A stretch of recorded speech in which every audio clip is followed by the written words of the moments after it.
And if you're watching this a little bit later, then welcome. I hope you enjoy this. Let me go live on Instagram as well. Hey, everyone on Instagram. Glad to see you here. I'm about to record a podcast that I should have recorded last week, but because of circumstances, I wasn't able to do so. But I'm always extremely eager to keep to my schedule. So every week I create podcasts, and even if it rarely ever happens that I have to skip the recording of a podcast, but then I always catch up later. I have got some news as well about the way I'm going to create a new podcast, a new show that is going to be the best of both worlds. I have two podcasts right now, and I have some plans on how to continue to bring together the lessons learned from both podcasts into a new show. So I'm going to talk about that at the beginning of the show. Also talk about The Bad Batch, the season finale, and about another Netflix show that is very uncomfortable to watch, but nevertheless very intriguing. It is currently the number one show on Netflix in the Netherlands here. So I'm going to talk about that. I might talk a bit about Fallout, some other stuff. Of course, I will give a bit of a background explanation about the Feast of the Ascension, 10 days before the Feast of Pentecost. And I have some marketing lessons that I've learned over the past week by reading books and listening to some podcasts. So we're going to talk about that and much, much more. So it's a very mixed show. If you've never listened to the podcast, you can go over to your podcast app of choice and search for Father Roderick, and you'll be able to find it. So always good to see you. I am live now at a different time than I usually go live. So it's 12:30 in the Netherlands, which means I see James in the chat from New Zealand. So that's always fun that you get to reach other parts of the world. So that's wonderful. So let's go. If you don't like watching this on Instagram, in case you're watching me there and you would rather have like a widescreen thing and a somewhat more natural environment for online video, then you can also watch this stream currently on my YouTube channel, which is youtube.com/Father Roderick. So if you go over to youtube.com/Father Roderick, maybe a bit easier to find the stream later on if you don't have time to watch the whole thing right now.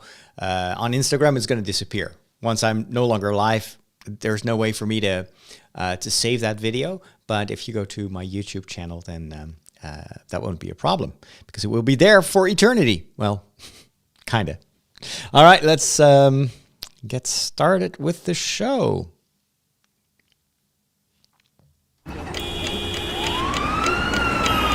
Do you need a break? You read my mind. Come with me.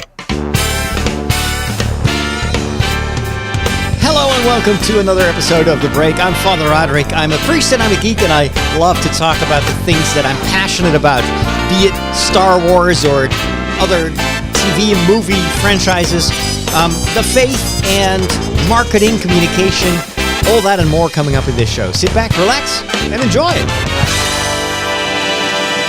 This episode is brought to you thanks to my wonderful community of monthly supporters, and I'm about to open the early access phase of their new home. I used to have a community on Patreon. I actually still have, but Patreon has its limitations. It's a wonderful service, but unfortunately for my ambitions, it starts to become more and more it's too confined for what I would like to do with the community. So I'm moving things over to my website, fatherroderick.com. And we're going to create a new home for the community. Well, we're still building this up, so we're doing an early access phase for part of the patrons. So we're going to gradually open it up. And then once it's fully open, stay tuned because you are also invited. But it's because of those monthly donors that I'm able to do this work. So if you are interested, keep an eye on my socials. I am Father Roderick on almost any social media platform, except on games. They're Pixel Priest, so on Xbox and maybe also on Steam. I don't even know.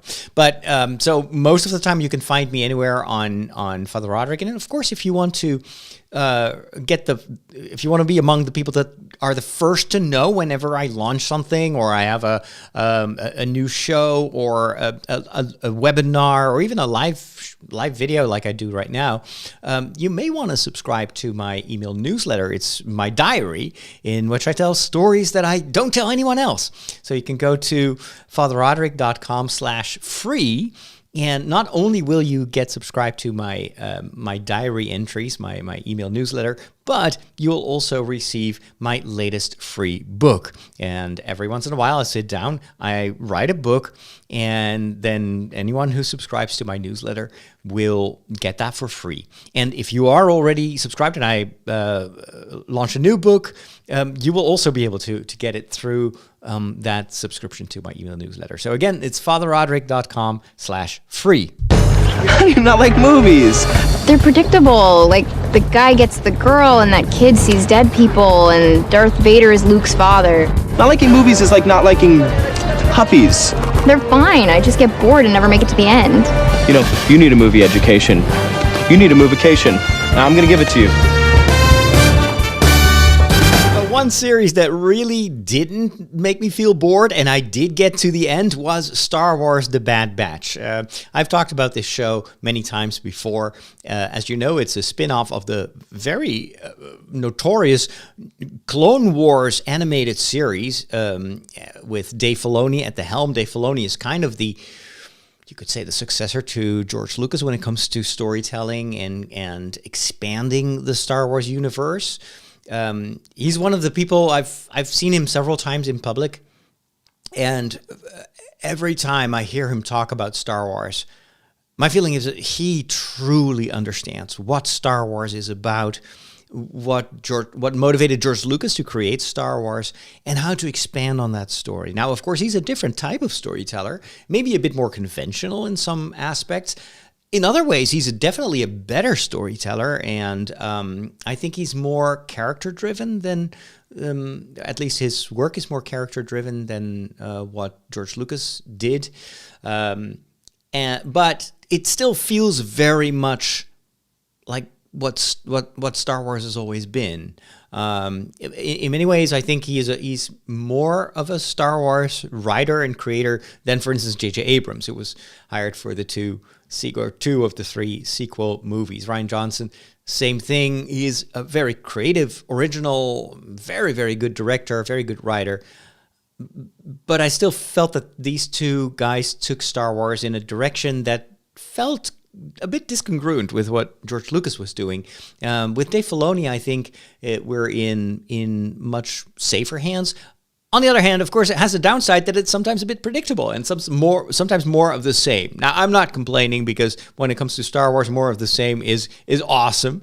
But sometimes you'd like Star Wars to do a little bit more daring projects, and maybe the upcoming Acolyte series will actually do that and push the boundaries and push the envelope when it comes to storytelling and taking different perspectives. I'm all for that. After all, Rogue One, one of the best non-Skywalker saga movies that came out, was and still is so revered because it tried to do something different storytelling wise. And in many ways, Andor is you could say the heir to that type of storytelling, and Andor 2 continues that tradition of kind of breaking the rules of Star Wars. With Dave Filoni, as I mentioned, the one who was at the helm of the Clone Wars animated series and now The Bad Batch, we get more conventional storytelling. The Bad Batch is geared more towards kids, as were the Clone Wars. But nevertheless, there was a lot to enjoy also for older Star Wars fans like I am. Very briefly, in a nutshell, what's the story about? It's about these...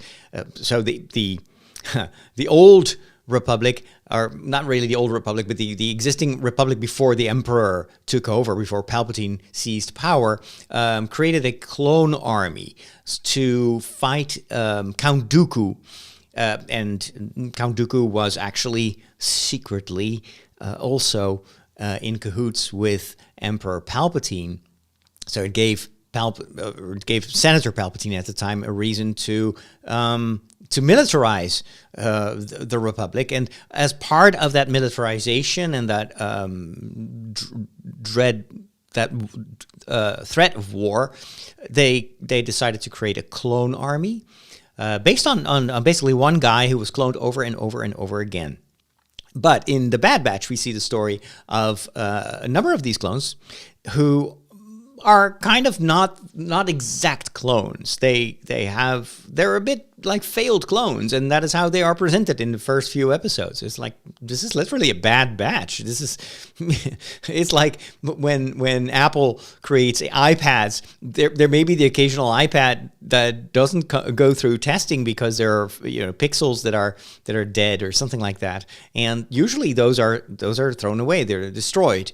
But not for the Bad Batch. They apparently, because they're different from all the other clones, have very special abilities that if you team them up, if you combine all those special abilities, creates a sum that is more than just a bunch of clone troopers. So you could see this maybe as a metaphor of neurodivergent people who sometimes do not conform to, let's say, the neurotypical norm, but they have their own strengths and their own incredible abilities. You see this sometimes with autism. You see this with ADHD.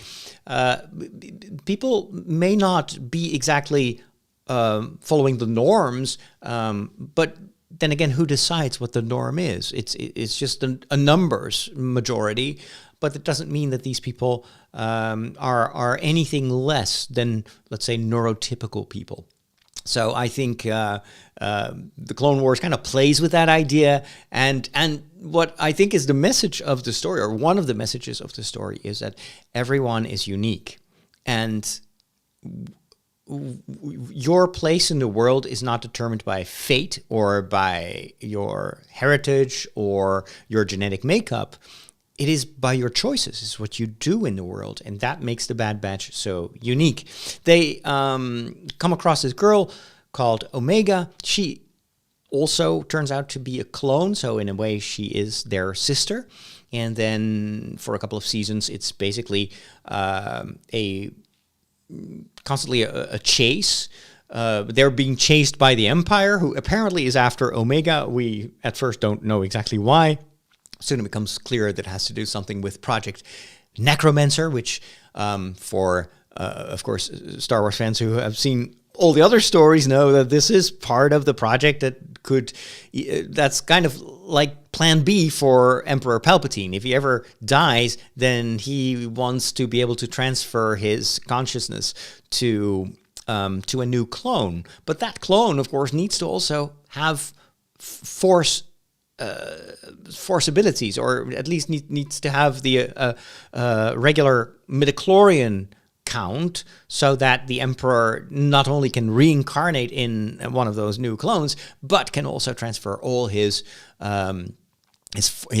dark force powers to that new clone. And apparently, well, we know this, of course, from The Phantom Menace and from the prequels, that in the galaxy, it's actually very rare for people to have a high midichlorian count. And so most of the clone experiments that that Emperor Palpatine has been conducting behind the scenes were not successful, because the clones that they were generating just didn't have any midichlorians, or very few of them. And then they come across Omega, who apparently is much more of a suitable candidate for a line of cloning. Now, of course, the whole thing is kind of a bit, I mean, there are lots of holes in this story, because if Omega is a clone, then what is she a clone of? If she truly was a clone, then would she be a boy? Wouldn't she be? I don't know. And then we get to meet another clone who's also female, and she doesn't look anything like Omega. So are they cloning several different people? So are there different lines of clones? We've never seen this in Star Wars Galaxy. It hasn't been expanded upon, but I guess it's just one of those Kaminoan secrets. And maybe they did clone more people than just this one soldier that turned into a clone army. Anyway, maybe it's explained somewhere in the expanded universe stuff, or maybe it's something that they will explain later on in a future TV series or something like that. Anyway, the season finale, I'm not going to spoil anything, but it was the culmination of this whole ongoing chase, and then the Emperor getting hold of her, and then the Bad Batch releasing her or liberating her, kind of in A New Hope style, where Luke Skywalker liberates Leia. And the final episode was very much the same. So it felt a little bit more cinematic than the previous episodes. I really liked the music. The whole episode was a bit longer than normal, so this was about 50-something minutes. So it had a bit more time, more room to breathe, which I think really benefited the storytelling. I wish they would have done that with the other episodes as well, instead of creating, 20 or 16 per season. I'd rather have 8 and then have them be an hour long. It works better. With Andor 2, we didn't have many episodes, but every episode had so much room for, to improve the pacing of each episode. So I felt that this one was much more like classic Star Wars pacing, like that. Ultimately, the way they ended the story was not very surprising. It was very satisfying. It was a very good ending, feel-good ending, even to a certain extent. But it didn't do anything surprising. There was no twist. There was no big reveal or like a setup for something that comes next. They can very well end the entire story of these characters here and leave it to our imagination and maybe to some of the writers of the expanded universe to maybe tell some more stories. But I kind of what they were setting up with the whole cloning thing and Project Necromancer, I was expecting something a bit more impactful. And in that respect, the season finale didn't deliver. On the other hand, as I said, it was a satisfying ending, and maybe it would have been a bit too much out of character to do something that would be too much of a whiplash thing for younger Star Wars fans who just want a happy ending to a certain extent. So anyway, it was good. It was good. Really enjoyed the Bad Batch. The animation has gone has improved with leaps and bounds. It is incredible. Sometimes you see some of the scenes and you're like, wow, this almost looks photorealistic. But then, of course, the whole character design is still kind of classic Star Wars animation. They seem to have their own vibe. It's like Pixar. When you see a Pixar movie, you immediately see this is Pixar. Disney also has various genres, and each movie will be according to a certain genre. You'll immediately be able to identify it as, oh, that's probably Disney. So with Star Wars, they have also developed their own visual language when it comes to animated stuff. And that's good. That's interesting. It definitely sets these type of productions apart from their live action series. So anyway, that was the end of the Bad Batch. Another show that I've been watching lately, or at least I've seen 2 episodes now, is on Netflix, and it is the #1 series right now in the Netherlands and maybe also in some other countries. It's called Baby Reindeer, and this is a story of a young man who has moved to New York. I'm not sure, and he's trying to make a living as a stand-up comedian. The problem is he's terrible. He is so not funny. He is so he is at the end of his ropes. He is discouraged. All his dreams are shattered, and he now works in a bar, just waiting for for his luck to change. But one day, this lady enters the bar, starts a conversation, and at first he pities her a little bit. He feels like she is aggrandizing herself. So she's telling these incredible stories about her work and about the celebrities that she has met. But very soon he his hunch that this is all fake is confirmed when he follows her home and sees that she's actually a very disturbed person, and that woman keeps visiting him, keeps trying to get under his skin, and turns into a stalker. And the series is following these two characters, and it's more tragic than fun. I think it's supposed to be also a bit of a comedy, but it didn't make me laugh. But it's also maybe because it hit a little bit close to home, because I've had a number of moments in my life where I've been plagued by stalkers. This is not just me. This happens to a lot of priests. I know this from several other colleagues as well. You're a bit vulnerable as someone who lives alone. And is also supposed to be a pastor, supposed to be always listening to people and showing interest and maybe even trying to help people. The problem is, 99% of the cases, this is not a problem. This is a virtuous. This is good. But there is this small percentage of people that have psychiatric issues and may actually use that attitude, let's say this pastoral disposition, to take advantage of it. And so I've had a number of women in the years that I've been a priest, at various points, or at least 3 that were really on, like, say, in the category of stalking. In 2 of the cases that ended without me having to intervene. But the last case was very serious. I had to go to the police and we had to put a stop to it. So when I was watching the series, I was like, wow, this hits close to home. I know exactly what this is about. The writing is very good. It's very believable. It says at the beginning that it's based on a true story, which, of course, you never know if that itself is fiction. But it feels absolutely as if it's written by someone who knows exactly how it feels to be stalked, and how that can go from a kind of a normal relationship to a very complicated and even haunting experience, where you have to take measures and get help from, for instance, the police to put a stop to it. So anyway. Interesting and a bit confronting, I have to say. And then just on Star Wars Day, the 4th of May, we got a new season of Tales of the Empire. Or at least this is the first series that is called Tales of the Empire. We had Tales of the Jedi last year.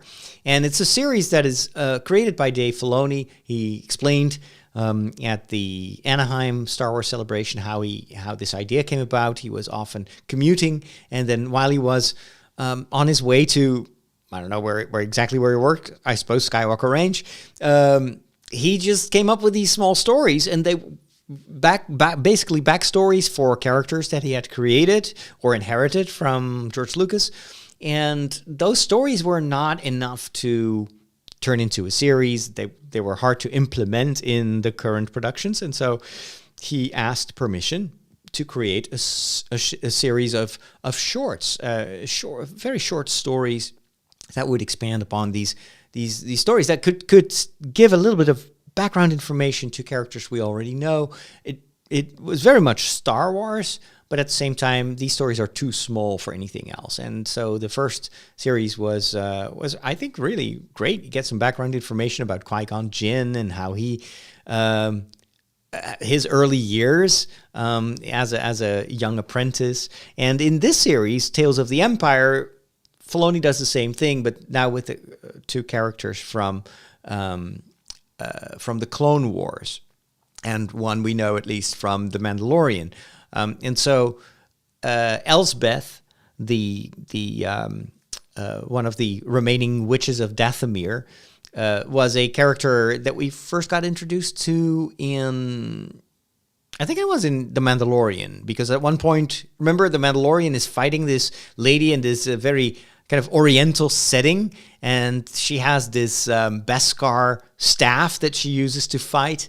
It's a very thrilling choreography, and very, very much reminded me of Crouching Dragon, Hidden Tiger. That sort of choreography. It was very cool. I've never seen something like that in Star Wars before. But then the character itself was like this one-off person. She disappeared, didn't really play a role in the rest of the series anymore. I think they go back there once more. I forgot. But anyway, she returns and has a much bigger role in Ahsoka. And now she's helping Grand Admiral Thrawn to return home. And we see a little bit more of her powers, and because she is a witch of Dathomir, it kind of reminds us of Force powers, but they're definitely different. They're positioned more as the equivalent of evil magic in the Star Wars universe. So theologically, I've always wondered how those two relate. You know, what's the difference between the Force and the magical powers that are used by the witches of Dathomir? Anyway. Even in Ahsoka, even though she has a bigger role, her motivations are a bit fuzzy, and it's, to me, has always remained a bit just a character came out of nowhere, doesn't really feel much connected to the other characters and to the storyline of, for instance, Star Wars Rebels. But this changes now that we have Tales of the Empire, where Dave Filoni actually takes his time to explain a little bit better where she comes from, what motivates her, and that always makes ultimately for a better villain if you know what moves the villain. There's this other character from the Clone Wars, and I don't even remember her name. That's kind of the downside of these two lesser known characters.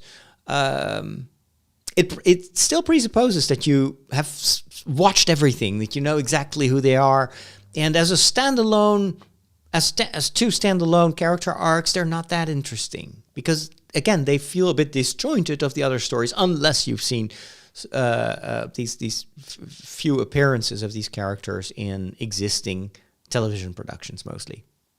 So that's the only downside of what they did here. But, you know, that's kind of the downside of these big franchises. We have the same problem with Marvel. The Marvel universe is now filled with characters that are all interlinked, and if you haven't seen all the movies, if you haven't watched the TV series, a number of these characters just are completely unknown and unfamiliar, and it makes it hard to promote their stories with them. So one example is the Marvels, which apparently is the biggest box office bomb of last year. And it's sad because it was actually a very enjoyable movie. I liked it quite a bit. But then again, I had seen WandaVision, I'd seen Miss Marvel, so I knew what preceded that movie. But for a lot of the movie going public, they were not familiar with these three characters, and that made it so difficult to market that movie. The movie also had some other flaws, but I think that was the main issue, is that these are, in a way, Marvel started like that with Iron Man, who also wasn't an A-lister when it comes to superheroes, but that particular character was so interesting and so compelling that it gave them a way to introduce a number of other characters that most casual comic book fans like me were not familiar with. But the characters were strong, and so it worked. But then over time, you got even more obscure superheroes. And for me, the worst one, and I was a bit surprised that movie wasn't the biggest box office bomb of last year, was Madam Web. Madam Web is like, why? Seriously, why? It is the worst superhero movie ever made. And the character itself is so completely uninteresting. I just don't get it. So we'll see. I think that this is the only way forward for Disney. They have to continue these franchises because of the established fan base, and they cannot completely reboot everything because it would alienate the fans of the current stories.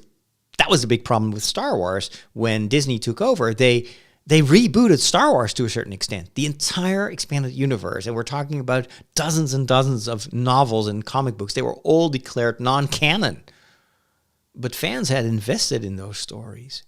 And to hear all of a sudden that the stories that you know and love are now relegated to the fringes of Star Wars fandom because, well, we want to tell a different story using the same characters. It was very painful and a very risky thing. Disney didn't have much to lose because Star Wars, the way it was under George Lucas, was not going anywhere. And so they knew that if they took over, they needed to do a soft reboot to a certain extent in order to build it up again. And well, they definitely made their money back. But it is difficult, and I sometimes feel that these big franchises are now too big for their own good. Reboots are dangerous. There are ways to reboot something that will cater to the existing fans. For instance, The Office. I just saw a post on one of my Facebook feeds that said The Office is coming back, but they're bringing back all the old characters. So it's going to be another mockumentary about the same Dunder Mifflin company, but now they're 10 years older, and so but they're bringing back all these original actors, which is a way, of course, to guarantee that the fans of the existing Office series will watch it, but it can also create a big backlash, because what if it's not as funny as what people remember, or even the way they chose to remember the original Office series? It could damage the franchise as well. On the other hand, if they play it smart, they could play on the nostalgia of the existing Office fans and maybe introduce some younger characters and create material for a sequel. I don't know. Anyway, enough talk about movies and TV shows. Let's move over to The Peculiar Bunch. Catholics rock!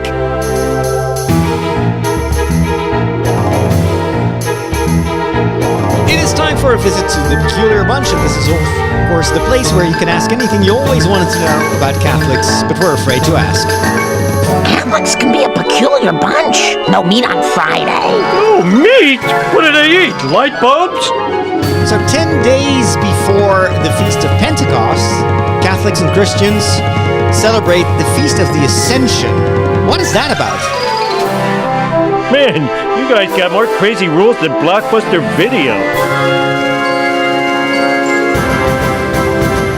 Now, in large parts of the world, the Feast of the Ascension is actually celebrated on Sunday, the Sunday before Sunday of Pentecost. But in my country, in the Vatican, and some other countries, it's actually celebrated on the original day, which is 40 days after Easter. The number 40 being, of course, a very important number. We have the 40 days of Lent as well. Jesus went into the desert for 40 days and 40 nights to prepare for his public mission. And so 40 days after the Feast of Easter, the church commemorates an event that apparently, according to the stories that we know from the New Testament, happened on 40 days after Easter, and that was that Jesus was taken up to heaven, or actually, I should say, taken up. That's verbiage you would use for the Virgin Mary, because in this case, it is Jesus himself who ascends. This is why lots of people get confused between two feasts, because the terms feel similar, but they're not. And that is the Ascension of Jesus and the Assumption of the Virgin Mary, which is celebrated on August 15.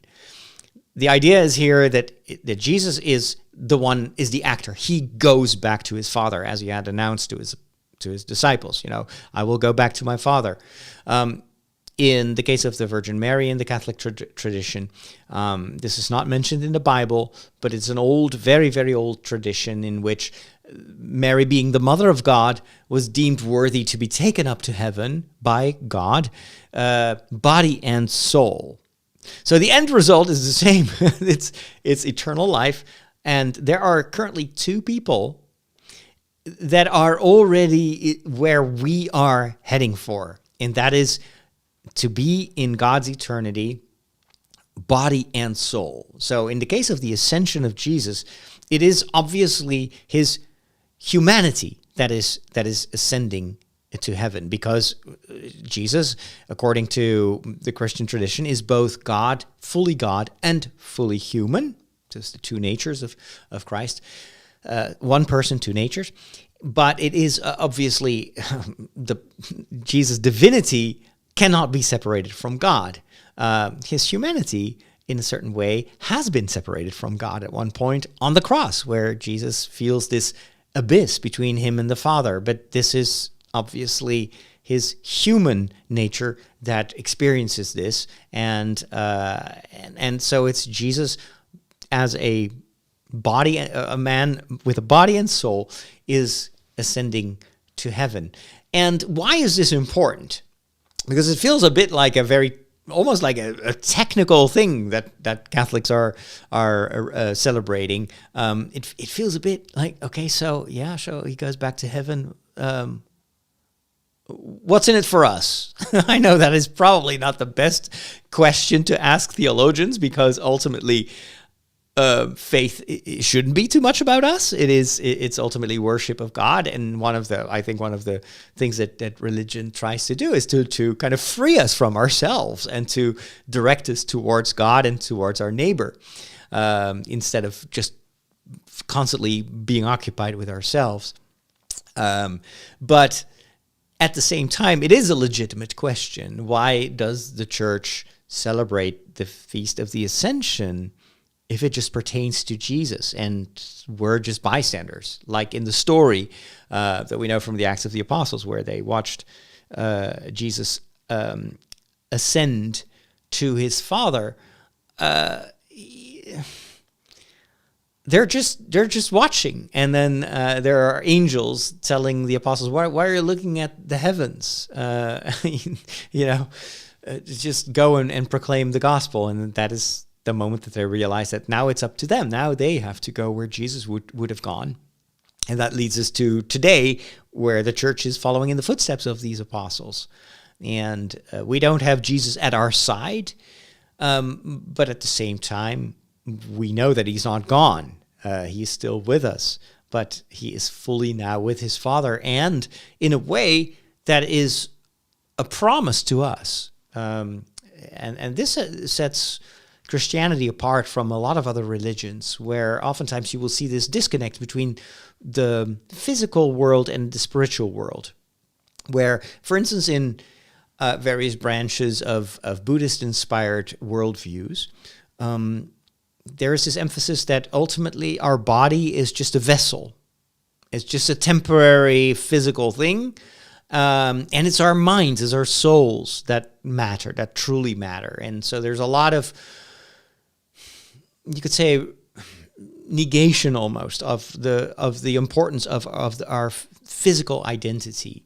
Not so in Christianity, at least ideally. But as you know, there are many different flavors of Christianity, and also various divergent flavors, you could say, that, at least from the Catholic perspective, are seen as heretical, as something that deviates from what we believe is God's will and intention and his plan with us. And one of the deviations is certain branches of Christianity that tended to verge into Gnosticism, where it is ultimately just about what you understand. So it's all about the mind, and it's about knowledge, and the body doesn't matter. And even though this is something that probably is also heavily influenced by Greek philosophy, as you know, Christianity is not just based on the Bible, even though a lot of Christian denominations will claim that to be the case, but that's absolutely not true. You cannot say that, because the Bible is not univocal. There is not just the Bible says. You cannot say that. No, in certain parts the Bible says this, and in other parts it says sometimes the total opposite. There is not just one doctrine, one message coming from the Bible. You need interpretation. There is negotiation going on with the biblical text within the Bible. this happens within the Bible. If you look at the Old Testament, there are narrations that are retellings of stories that you see elsewhere in the Bible, but they're telling it different. Look at the Gospels. Why do we have 4 Gospel writers? It's because they have 4 divergent perspectives on the same person of Christ and his mission. But there are a number of occasions where these Gospels will contradict each other, or will put the emphasis on different aspects of what Jesus said or was supposed to have said, because they talk to a different audience.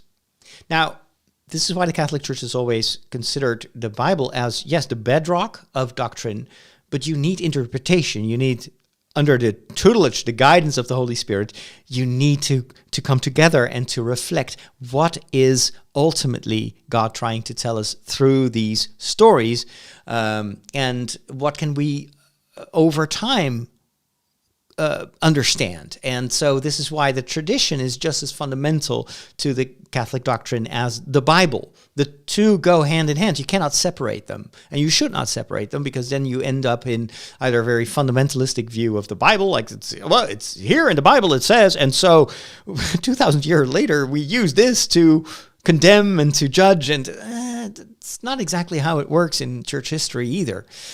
Even Protestantism, or evangelical Christendom, has never been the same since the death of Christ. No, that too has a history, and if you look at church history, you see that there is this constant reinterpretation going on, renegotiation of what we want, what we choose to believe, and which parts of the Bible we emphasize, and which other parts we kind of try to explain away, or we just simply ignore them.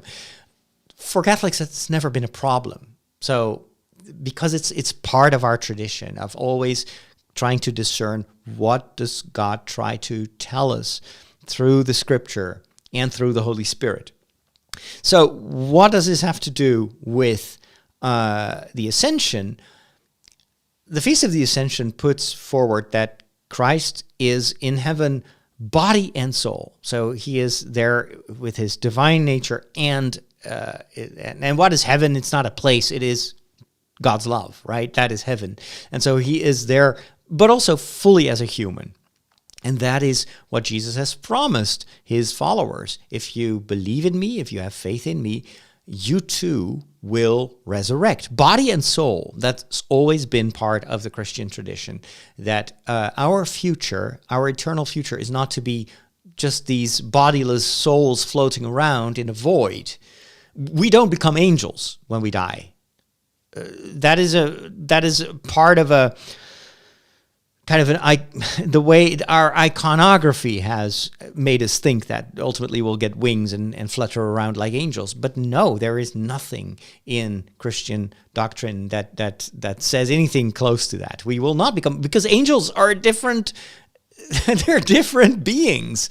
They are pure spirits. We are spirit and body, and you cannot separate the two without, to a certain extent, creating a big problem. Our body is informed by our soul, and our soul is changed and grows through our bodily experiences. And so the resurrection, this is why Jesus, when he emerges from the tomb, is not just a spirit, even though his apostles at first think, oh, it's just a ghost. And then he says, no, do you have something to eat? And he eats it up in front of their eyes. He says a ghost doesn't have a body.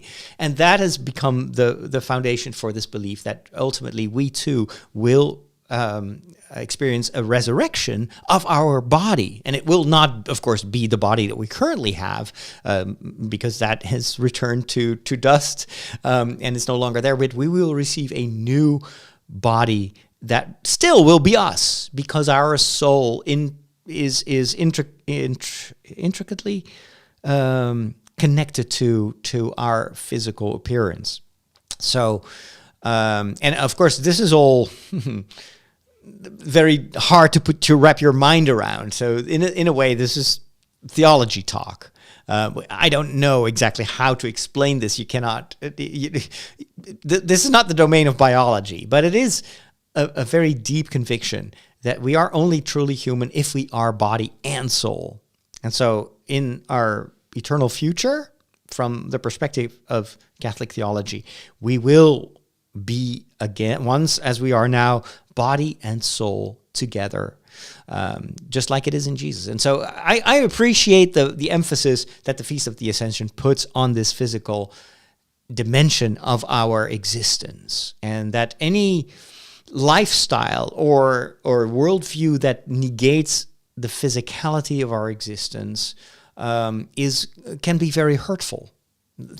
I was just thinking the other day about a lot of just about my own health. What is the reason that I currently am doing intermittent fasting? I try to lose weight, and I go out for a run almost every day. I try to become fit again, because I realized that if I was gaining weight and I didn't work out, I put my future in jeopardy.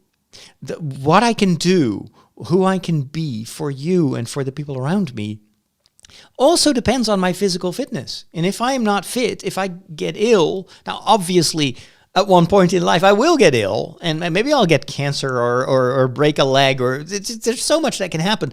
But as far as it is up to me, I need to take good care of this body because it carries my soul. And even just by virtue of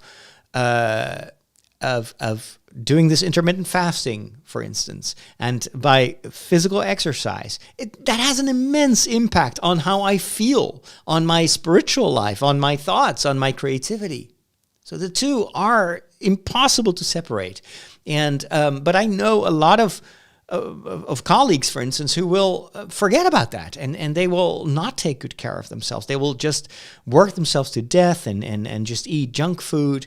And I've had times in my life where I did exactly the same. And I think it is ultimately a big mistake, because we are not just souls and spirits. It's not just about what happens in our brain. Faith is actually for our entire being. And so the physical dimension of faith, the sensorial aspect of faith, is extremely important, at least in the Catholic tradition. So that is what this feast kind of reminds us of. And that's all I'm going to say about it, because I've already talked too much. Why are you wearing glasses? Reading. Reading? Mm-hmm. I didn't know you could read. At the end of these last few segments of the show, I have a special bit of news that I want to share with you, and that pertains to something new I'm going to do in the realm of podcasting. So you want to stick around until the end. And I want to make sure this is why this episode goes out to both my public feed and also to my premium podcast feed for my patrons, because I want everybody to be up to date what will happen in the next couple of weeks, and what that means for you.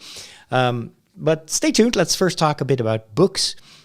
So I continue to not read enough. I cannot, for some reason, get back into the habit of reading multiple books per week. I'm doing my best. I'm trying to pick books that I actually enjoy reading, but it's just that there is just too much other stuff going on in my life, and that requires my focus. And so for now, I'm just letting go of this self-imposed stress of having to read a certain number of books. I will get back to it whenever my life changes so that I can. However, I do still read some books, and most of my books, I would say 80% of my books, I read them in audio format, because then I can read books while I'm doing something else, cleaning the house or going out for a walk or a run. The downside is I have access to an incredible library of audiobooks through a service that I'm subscribed to, which is called Storytel. It's not available in the United States, in North America, but it is a bit similar to Audible, but better, because you just pay a flat fee, and you can listen to any audiobook that they have, and they have tens of thousands of audiobooks. The downside is they don't have contracts with all the publishing companies. And so there are still a number of books that I buy on my Kindle because, well, they will never be part of the Storytel catalog. But I would still really enjoy reading them as an audiobook or listening to them. And so the other day I was listening to the Cliff Ravenscraft show, and Cliff was talking about Speechify, which is AI informed text-to-speech technology, where you pay a subscription fee per year, and then it can just read anything to you in voices that are much more realistic than we used to know from our personal assistants, our personal digital assistants. Siri has gotten better over time, but remember the first iterations of Siri, it sounded very robotic. Same thing with Google Play. The Google Play books, for instance, you could, in Android, ask if you have an Android device that runs on the Android operating system, which is created by Google.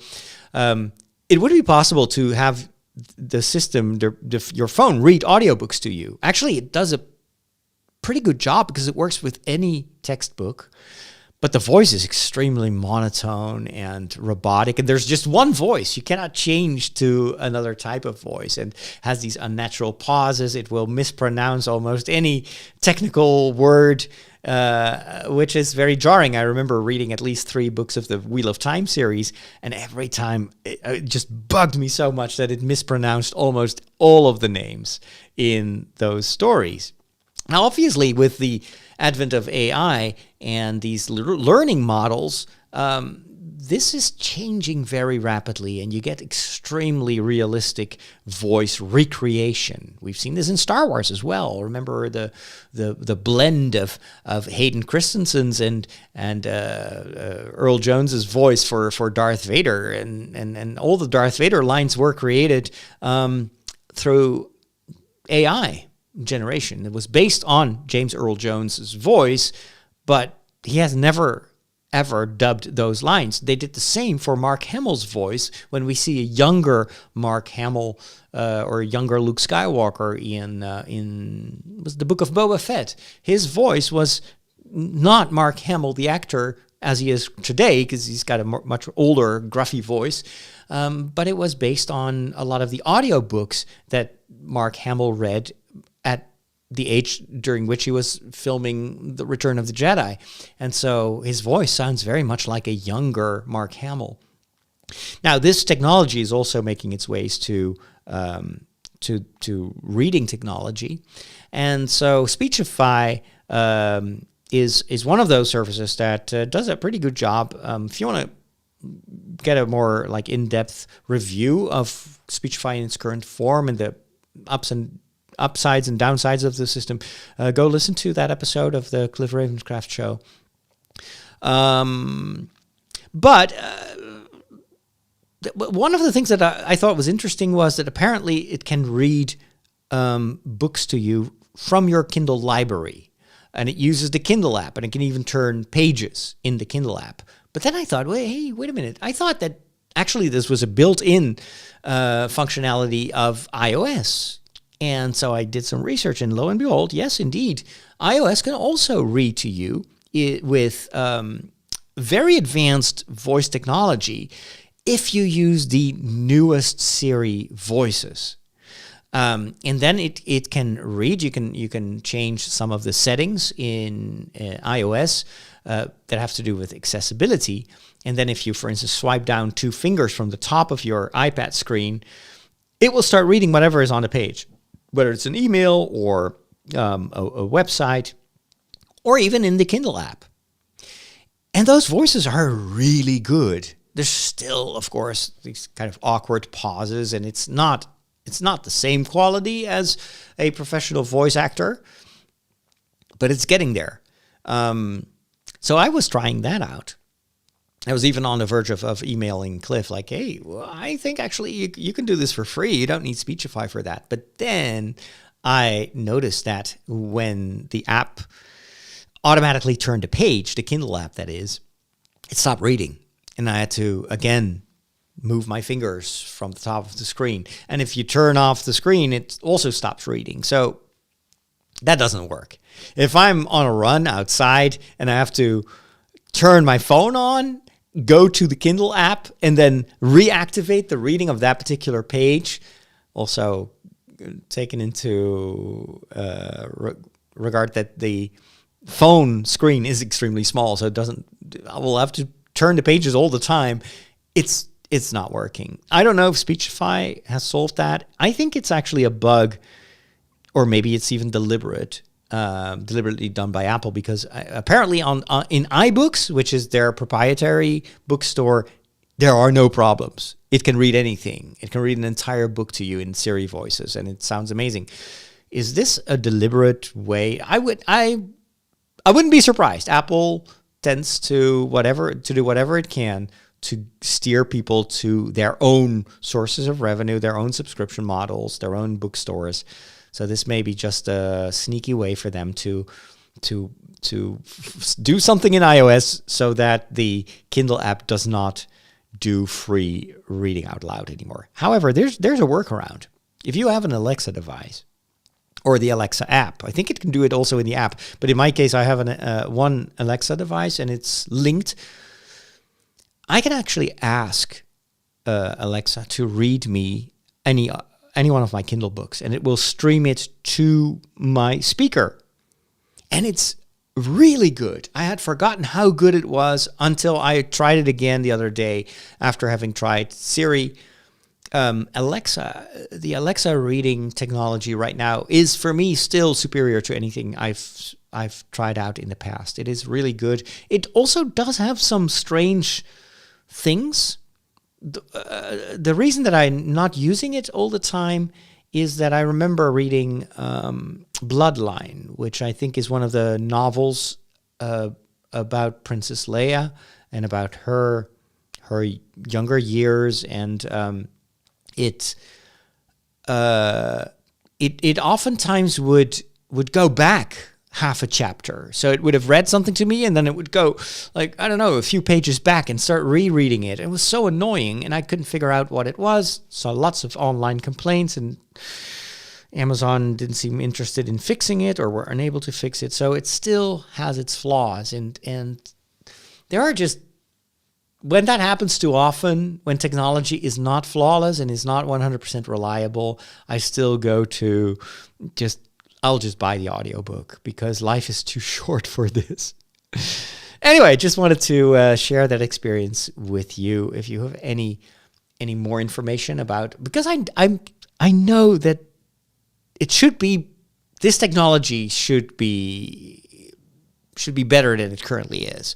I know that AI, these large data models, probably can do already a better job. I'm just waiting for it to be implemented. But I think in a few years from now, all these struggles will be a thing of the past, and any device will be able to read you anything and even summarize it for you and skip whatever other content is on the page, like page numbers and subcaptions and whatnot. There's often a lot of stuff. If I have Siri read a website to me, it will also read all the other stuff that's on the page. Well, obviously AI should be able to realize that is not what I'm interested in. But so good things are coming, but it's not entirely there yet. So for now, I think there's still a market for, and I think there always will be a market for voice actors that will read the book to you.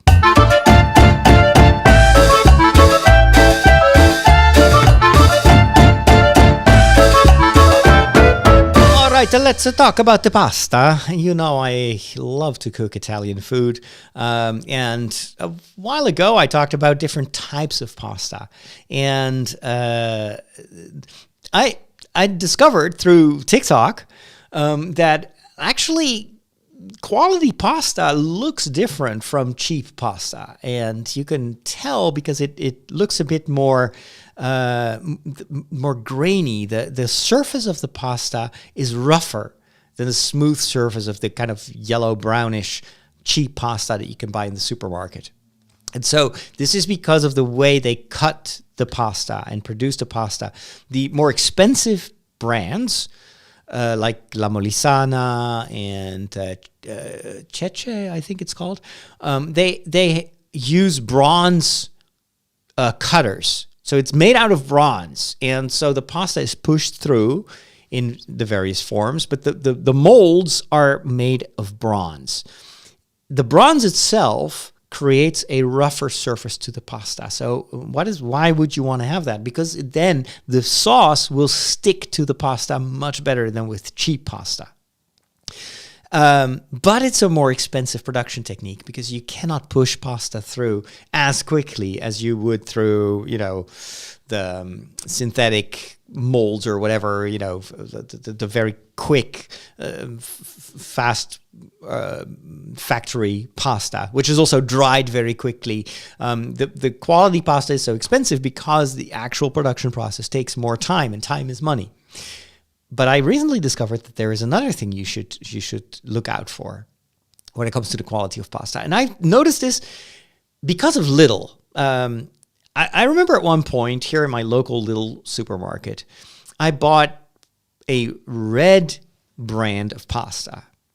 And usually Lidl sells a lot of their own brands, their home brands.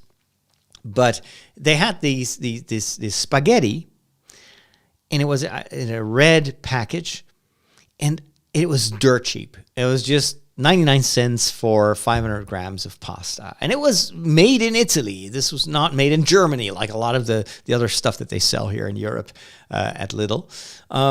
So it was made in Italy. And I cooked it, and I was so impressed by the bite of it. It was al dente, but it was so superior to any of the other pasta from Lidl that I bought, that from the outside looks exactly the same price, and I would cook it the exact same amount of minutes, but it wouldn't be as al dente, as chewy as that particular brand. And then they dumped it. They do not sell it anymore, and I still so regret that I haven't, filled my pantry with reserve stock of that particular brand, because now you cannot buy it anywhere in the Netherlands. But why was that so? Why was the quality of their al dente so good? I finally discovered why that is, and it has to do with the protein percentage in pasta. And this was new to me. It was an Italian guy on TikTok who explained this. And he said the amount of protein will vary from brand to brand. And what you will want to look for is in quality pasta, the protein percentage is much higher than in cheap factory pasta, most of the time. So, for instance, you will have super dirt cheap pasta, and it looks the same, and when you haven't cooked it, you haven't tasted it, you're like, what's the difference? Well, it's got a different bite. Why? Because there's less protein in it. And maybe, for instance, in 100 grams, maybe just 8 grams of protein, or 10, or 11. The good quality pasta, and probably also the brand that I bought, I used to buy at Lidl, has a much higher protein percentage. Look for 14 grams on 100 gram of pasta. And I've never looked at it because I always thought of pasta as, it's carbs. It's just carbs. No, it's also protein. And the more protein, the better the al dente quality of the pasta will be. It becomes a bit more bouncy. It holds together because it doesn't run the risk of becoming mushy, which is the big issue with cheap pasta. I think mac and cheese. Why do kids love it? Because it's baby food. Sorry if I offend any of you who love to eat ham and cheese, but seriously, the mac and cheese stuff, that is not pasta. It's just it's blubber. It disintegrates just by looking at it. Whereas the Italian pasta you'll get to eat in Italy has a much higher protein percentage. So it's chewier, and of course it keeps you full longer because protein does give you a more satisfied feeling, and so you don't get hungry so quickly after that. Just wanted to pass that on in case you didn't know that. So I now have bought La Molisana pasta spaghetti, and it's 14 grams of protein per 100 grams. I'm going to make some pasta tonight, and I hope that I will finally be able to eat real pasta again. We are on the cutting edge of technology. Wow. Well, what does that mean? Let's plug it in. It's going to say, hey, I see you plugged in a new device. And it's going to load in the appropriate drivers. You'll notice that this scanner build... Whoa. Well, all your technology stuff, it just ends in disaster. But there is one more thing. All right, let's talk about the Apple iPads that were launched during an Apple event that I completely missed. This is the first live keynote at Apple that I've not seen, and apparently they changed the hours for whatever reason, and I completely forgot about it. So I saw some updates, some news updates that summarized the new batch of iPads, and I still haven't seen the keynote, which is really weird for me because it's almost like liturgy. I want to be at the high mass of consumerism there. I just love what Apple makes, and I am a huge iPad fan. I know that iPad has always been considered a bit of a one of the worst performing devices because it's not really a phone and it's not really a computer. So what is it? A lot of people use it as a media consumption device, but it just doesn't sell very well. And so every year when they launch new iPads, there's a lot of talk about, oh, maybe this is the year that Apple will finally figure out what to do with the iPad. Well, it turns out that it's just another typical Apple upgrade, in a sense that they just put a faster processor into the iPad Pro. It's a little bit larger. It's now 13-inch instead of 12.9-inch, as if you're going to notice that. It's lighter. That is definitely something that that's a huge improvement. I have the 12.9-inch iPad. I love it. I use it every single day of the week. Day and night, actually. I have that thing at my side all the time. This is probably why the battery is now starting to really have trouble getting through an entire day. It's because I just use this thing. So for me, this is the device that I use the most, much more than my phone, much more than any other Apple device. It's my iPad. But then again, I'm maybe not the typical iPad user. So I have my iPad. It's my creativity machine. It's located in the living room on my picnic table. I have a wooden picnic table where I have my lunch, and then I have the iPad in the Apple Folio keyboard, which is kind of this keyboard that you can wrap around the front of the iPad.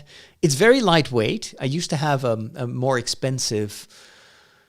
What was it? Was it a Belkin keyboard? And it had like real mechanical keys and backlight and everything and function keys. It was amazing, but it was twice as heavy as the Apple one. So I switched at one point, found a secondhand one on the warehouse, the Amazon warehouse, bought that for not even $100.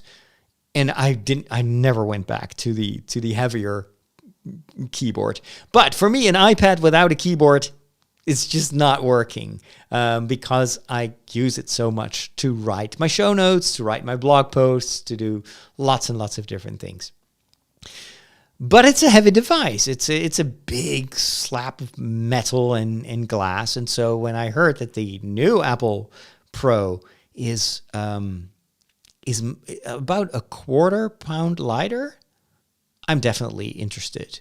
However, the rest of the upgrades, not so much. Yeah, it's got the new M4 chip, which is just Apple showing off.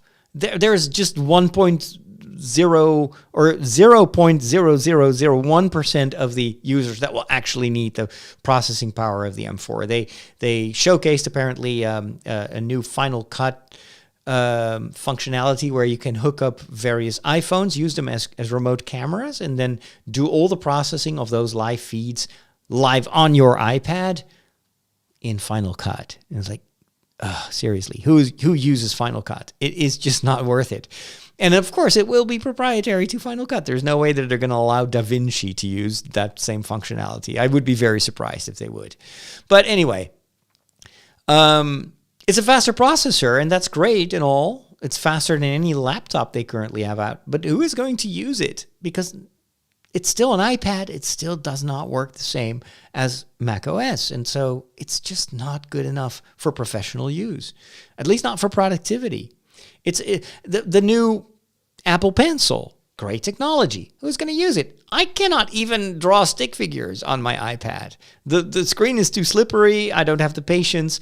So a lot of people are going to buy the new Apple Pencil, but how many people are actually really going to use all those new features? So this is kind of the conundrum with these gradual upgrades. For me to really go to a next generation Apple device, it needs to add something that I want, that I can use on a regular basis, and that none of my other devices can do. This is why I switched to the iPhone 15 Pro Max. It had two functions that I absolutely needed and that are still just unparalleled. None of my other devices are able to do that. And that's one, filming in log in 4K. I can use my phone as a professional filming camera. It's amazing, the image quality. And then secondly, 3D video. I can record spatial video with my iPhone. I cannot play it because I don't have the Apple Vision Pro, but in the recent new firmware update of the Meta Quest 3, they actually made it even easier to watch that 3D footage and to upload it straight from your iPhone to the Meta Quest 3. This makes the Meta Quest 3 now a very viable upgrade for my Quest 1 because I want to see the 3D footage that I shot over the past few months. I've been filming lots of 3D stuff in Rome, and I've been filming 3D stuff during the Elthia Fantasy Festival, and I've never seen it in 3D, but I just want to experience it. I think that 3D video, if the VR and AR is becoming dominant technology, give it a few more years, then 3D is the future of video. You will want to watch stuff in 3D. And so I cannot wait to start producing 3D documentaries and film most of them. Downside is I can only film in 1080p. I'm sure the iPhone 16 will enable me to do 3D 4K. I definitely expect Apple to do that. So I will be actually tempted to go and get an iPhone 16 as well, because it's such a big shift in technology. And it's future proof. It's something that if you start doing this, it's like when HD was introduced.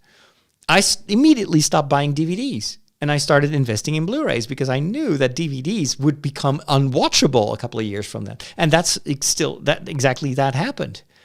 Now between Blu-ray quality, which is HD, and 4K, I don't really see the difference that much. Maybe if you watch 4K on an Apple Vision Pro and you can blow it up the size of an IMAX screen, sure, then 4K becomes a lot more interesting.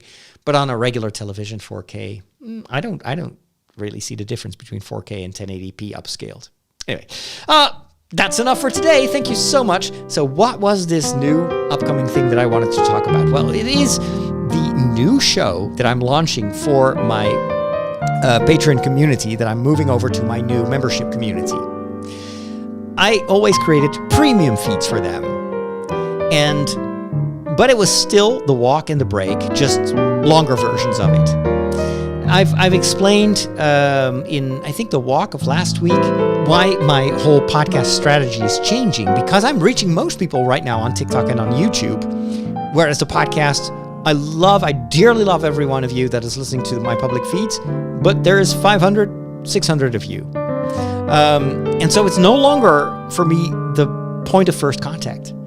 And so that made me think, can I shift my energy in such a way that I can continue to do what people love in the break and in the walk, but I can also free up time to create new stuff on TikTok and on YouTube. And here's what I'm going to do. I'm going to bring the best of both worlds of the walk and the break into a new show that is called the Father Roderick Premium Podcast.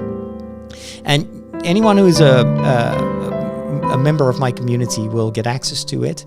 And I'm still thinking of distributing parts of those shows also to the existing public feed. So stay subscribed, but it's going to be different. How? Stay tuned. More to come. I just wanted to give you the heads up. God bless.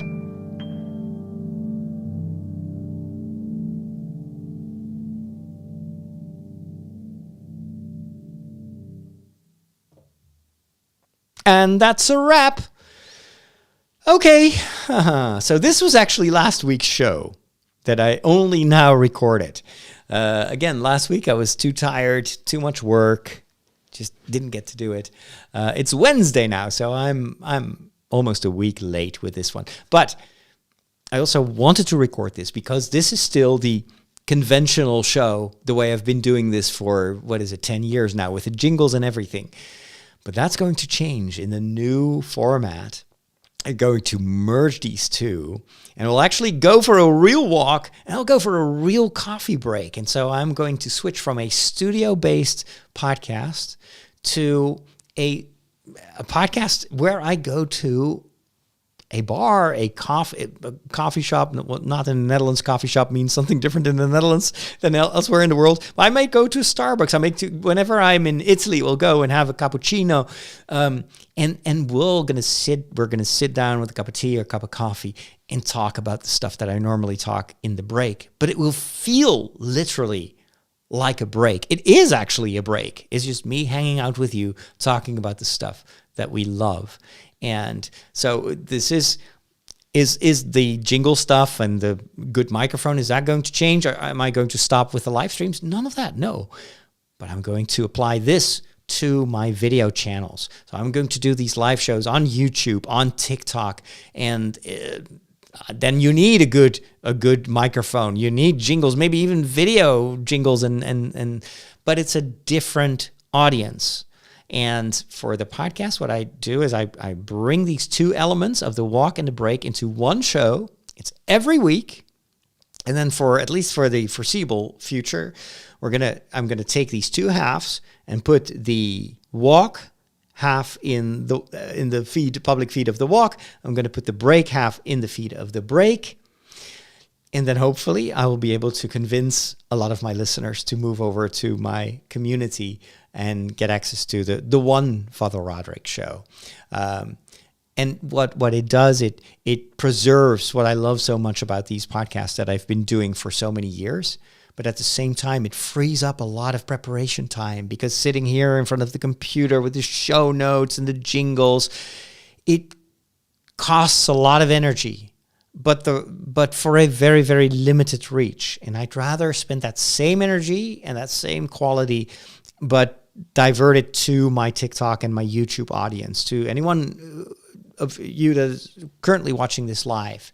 But then I would do it differently. I wouldn't do it as a show. I would do it as a conversation, as like back and forth and answering questions, because it's much more fun to have a real exchange than just watching me record a podcast. I maybe should have recorded this, because this was a good summary of what I'm about to do. But this is what the reason that I mentioned this in the final part of the show is this is because of change management. Before you make changes, you always have to defreeze it. It's when you want to clean your fridge. You first power it off and you let the ice melt. If you just use a hammer to get the ice out, you will damage your fridge. The same is true for changes like this. I want my current public listeners to the break be prepared that things are going to sound slightly different. And so the next episode I'm going to record is actually going to be here at my local, one of the local bars where they serve really good coffee. And I'm just going to sit there at a small table and talk about movies and TV shows and technology. And it will be actually the second half of the new Father Roderick show. And first I'll go for a walk and I'll talk more about, what's going on in my life and what have I learned this week. So it's the same blend. But I think in terms of the experience, it will feel much more like the same show and the same Father Roderick. And so I think that's going to free up a lot of energy for my plans with TikTok and YouTube.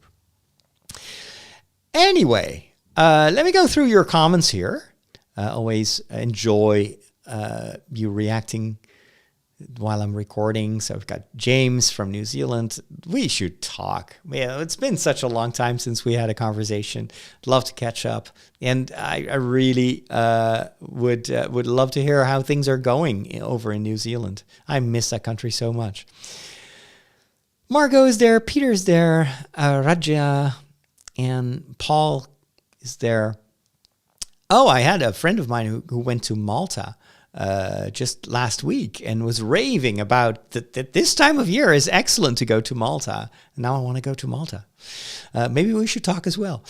We've got Dennis Michael Bellit, huge fan. Can you make a reaction video on a certain magical index? Okay, this is probably about anime. Okay, you know what? I'm going to copy this comment. Oh, it's on Facebook, so it's already there on my Facebook feed. And I'll get back to this when I have some more time to look into this. I kind of assume you're talking about an anime series or something like that. But thanks for the tip. Suzanne is there. I will keep your family in my prayers. Absolutely. Star-Lord, you were watching a biography of Moses on YouTube. Interesting.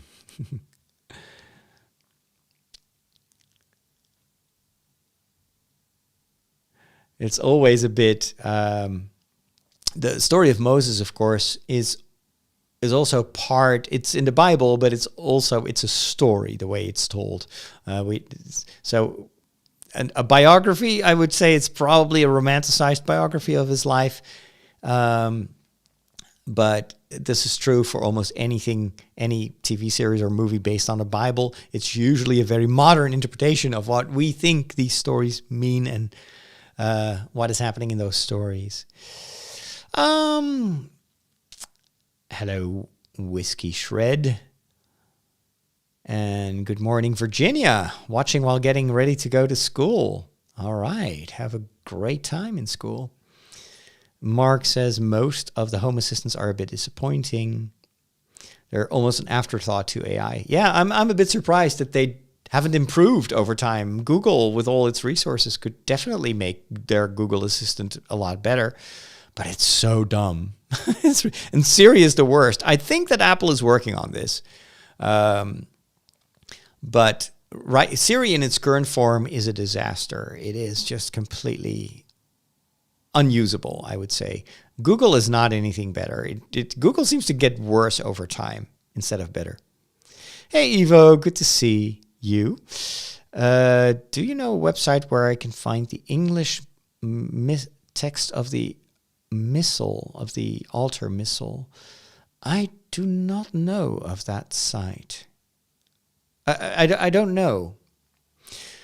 It's something I would need to Google, but I wonder if it exists, because the texts have changed over time. There's a new translation in English. Maybe it's on iBreviary, but only part of it. If you go to iBreviary.com, and I set the text to English, what does it do? Just gives me the breviary, reading, prayers. It does have the missal. Yeah, it does have the missal, actually. Yep. And it has all the texts. Okay, so you want to have this one. I'll post it in the chat. Can I do that? Can I reply to the chat? I don't even know if I can do that.